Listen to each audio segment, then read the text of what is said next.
Em nome do Pai, do Filho e do Espírito Santo. Amém. Meus queridos irmãos e irmãs, celebramos hoje a memória de São Carlos Borromeu, o grande arcebispo cardeal de Milão, que encarnou, como ninguém, o ideal de bispo desejado pela reforma do Concílio de Trento. São Carlos Borromeu era sobrinho do Papa, o Papa Pio IV, e ainda muito jovem foi para Roma, quando não era nem sacerdote, era somente diácono, foi elevado ao cardinalato e ali ele trabalhou, né, pela reforma da Igreja. Convenceu, como grande diplomata, né, que o Concílio de Trento fosse retomado. O Papa, que era tio dele, era muito impopular, mas ele conseguiu com os governos da França e da Espanha retomar o Concílio de Trento de tal forma que as últimas sessões, da sessão 17 em diante, nós devemos ao seu trabalho, que acompanhou de perto, né, a obra do Concílio de Trento, embora estivesse em Roma como secretário de Estado e com os encargos que ele tinha. Uma vez emanados os decretos do Concílio de Trento, ele mesmo, que já vivia uma vida muito santa, foi exemplo para a reforma da conduta do clero em Roma e da Cúria Romana.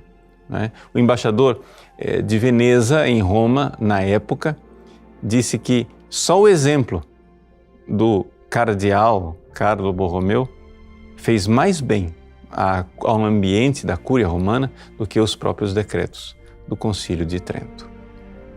Então, ainda durante o Concílio de Trento, morreu o irmão mais velho de Carlos e ele deveria, então, deixar tudo, deixar a sua missão na Igreja para assumir como conde, né, no Palácio Borromeu, em Arona, no norte, perto de Milão, no norte da Itália. No entanto, ele renuncia ao seu direito de sucessão e pede a ordenação sacerdotal. Logo em seguida, o seu tio, então, o nomeia arcebispo de Milão. Ele é sagrado bispo e, seguindo as indicações do Concílio de Trento, ele deixa Roma e vai morar em Milão. E já fazia 80 anos que um bispo de Milão não morava em Milão. A diocese de Milão era uma diocese de proporções imensas. Eram somente 500.000 de pessoas, 560 mil habitantes. No entanto, eram mais de 3.000 sacerdotes, 200 conventos e mais de 700 paróquias. São Carlos Borromeu visitou a sua diocese mais de 3 vezes durante o tempo do seu episcopado. Cuidou da reforma do clero, da implantação dos decretos do Concílio de Trento, ele mesmo dando exemplo com sua vida. Ele que antes havia trabalhado em Roma para a reforma do breviário, para o estabelecimento do texto da Vulgata, para a reforma da missa que depois foi promulgado por São Pio V, ele que havia ajudado na redação do catecismo para os párocos, ele então fez com que a disciplina do concílio fosse sendo implementada na sua diocese, não sem dificuldades.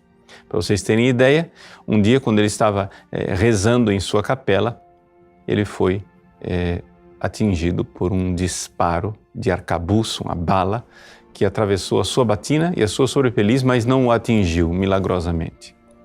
Tal era a resistência, né, das pessoas, do clero, a adotar uma vida santa. Mas São Carlos Borromeu se dedicou enormemente, né, não somente à educação do clero, fundando o seminário conforme o pedido do Concílio de Trento, mas também reformando a vida daqueles que já eram sacerdotes. Ele, como um exemplo de caridade e de obras que surgem pela fé, contradizendo na prática tudo o que Lutero dizia, fez hospitais, orfanatos, asilos e essa imensa atividade de caridade para que a Igreja realmente desse os frutos de amor que a fé viva deve dar.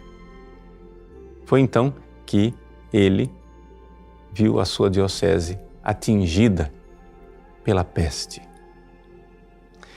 Quando a peste começou a matar a população de Milão, São Carlos Borromeu não teve dúvidas, pôs mão à obra, vendeu toda a mobília do palácio episcopal e, junto com os seus padres, incentivando, foi lá para atender os doentes. Todos tiveram medo que ele se contaminasse, mas não aconteceu. Ele deu a sua vida e deu até o fim. Tal era a sua vida de oração e de penitência que as pessoas tinham medo pela sua saúde. São Carlos Borromeu, a partir de 1571, fazia somente uma refeição por dia: pão, água e alguns legumes. Passava horas rezando, muitas vezes passava 8 horas da noite em oração e meditação. Dormia somente 4 horas por dia em cima de umas cobertas na palha.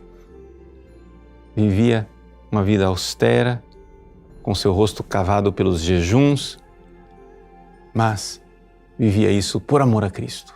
Uma vez, um frade capuchinho perguntou, dizendo: olha, está todo mundo preocupado com a saúde do Senhor?